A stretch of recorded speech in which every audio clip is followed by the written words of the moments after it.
దేవుని బట్టి నేను ఆయన వాక్యమును కీర్తించెదను. దేవుని యందు నమ్మకించున్నాను. నేను భయపడను. శరీరధారులు నన్నేమి చేయగలరు? దావీదు భక్తుడు అంటున్నాడు, దేవుని వాక్యమును కీర్తించెదను అని. అంటే దేవుని వాక్యము ఎంత ప్రాముఖ్యమైనదో, ఎంత గొప్పదో దావీదుకు బాగా తెలుసు. అందుకే ముందు ఆయన వాక్యమును కీర్తించిన తరువాత ఆయన యందు నమ్మిక ఉంచాడు. అందుకనే ఎవరికి భయపడను, నరులు నన్నేమీ చేయలేరు అని అంటున్నాడు.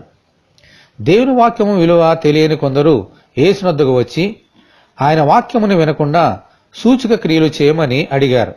అయితే యేసు వారికి సూచక్రియలను అనుగ్రహించలేదు. ఎందుకంటే వారిలో దేవుని వాక్యమునకు చోటు లేదు. ఈ రోజుల్లో కూడా చాలామంది దేవుని వాక్యము కంటే శరీర సంబంధమైన అవసరాలకే ఎక్కువ ప్రాముఖ్యతనిచ్చి దేవునికి దూరం అవుతున్నారు.